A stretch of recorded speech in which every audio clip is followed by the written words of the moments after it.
एक बहुत बड़ा अमीर आदमी था, रईस आदमी। वो सारे काम उल्टे करता था। जिस टाइम पहले लोग सुबह व्यायाम करते हैं, फिर नहा धो के मंदिर जाते हैं, वो पहले नहाता धोता था, फिर घर जाता था, व्यायाम करता था, उसके बाद मंदिर जाता था। एक बार एक साधु आया। अब सेठ नहा धो रहा था, व्यायाम करने बाहर आया मकान से। साधु ने उससे राम राम किया, सेठ ने राम राम नहीं किया। एक दिन हो गया, 2 दिन हो गए, तीसरे दिन कहता है सेठ उससे, अरे भैया कहीं और जाके मांगा कर, यहां मत मांगने आया कर। साधु समझ गया सेठ को घमंड आ गया है, इसका घमंड दूर करना पड़ेगा। चूंकि सेठ नहा धो के व्यायाम करता था, फिर मंदिर जाता था। सेठ नहाया धोया, व्यायाम किया, मंदिर गया। अब संत ने क्या करा,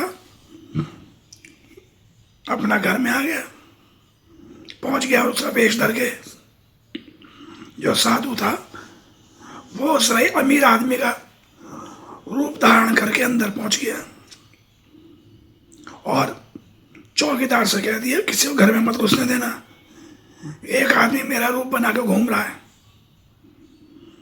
चौकीदार ने कहा ठीक है, और चौकीदार बैठ गया। इतने में सेठ आया, उसने कहा, अंदर घुसने लगा। उसने कहा ये क्या बात है, भाग चल। वो कहता पागल हो गया, मेरा घर है। क्या किसका घर है, सेठ तो अंदर है हमारा, हमारा मालिक तो अंदर है, तू कौन है भाई। वो कहता मैं तेरा मालिक हूं। क्या चल चल, भगा दिया उसे चौकीदार ने। चौकीदार अंदर आया जी, वो भैरू भी आया था, क्या भगाया नहीं भगाया, क्या भगा दिया। अब अमीर आदमी, शहर का बहुत करोड़पति आदमी था, कोतवाल के पास पहुंचा। ऐसे ऐसे बात है, कोतवाल ने का भी बड़ा आदमी है, वो उसे वहां के शहर के सबसे बड़े पुलिस अधिकारी के पास लेकर पहुंचा। क्या साहब ऐसे ऐसे बात है। उसने बुला के लाओ सेठ को। सेठ आया, अमीर आदमी होता। क्या ये ऐसे ऐसे बात है। क्या यार तुम तो रोज बढ़िया वाली गाड़ी में आते थे, आज ऐसे ही आ गए। क्या हाँ जी, आज चौकीदार ने मुझे घर में नहीं घुसने दिया, कोई और घुस गया मेरे घर में। उसने कहा भाई बुलाओ उसे भी घर में जो है। पुलिस वाले पहुंचे, क्या सेठ तो मैं बुला रहे, चलो। पहुंच गया, जो घर में साधु बना सेठ था वहां पहुंचे। अब एसएसपी पुलिस अधिकारी भी खोपड़ी घूम गई, दोनों एक से। क्या भैया तुम बताओ, तुम में से असली कौन है, नकली कौन है। अब सेठ भी पागल, क्या तो मेरे ऐसा दिखाई दे रहा है।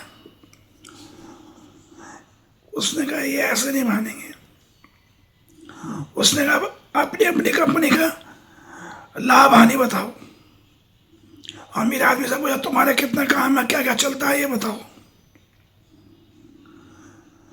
भाई कंपनी तो अमीर आदमी संभालता था, मगर उसका लेखा जोखा था, अकाउंटेंट रखते थे। लेकिन साधु ने बता दिया सब कुछ, क्या फला दिन ये लेन देन हुआ, फला दिन उस कंपनी से ये लेन देन हुआ है, और ऐसे ऐसे कंपनी ने ये काम किया, ये काम किया है। दूसरा अमीर आदमी जो सेठ था वो झूठा हो गया। उसने कहा भाई ये जिन्होंने हिसाब बताया है ये सच्चा है।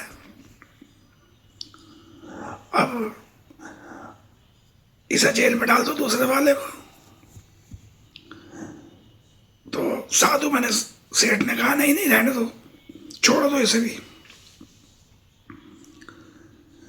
साधु बना अमीर आदमी, करोड़पति आदमी घर आ जाता है,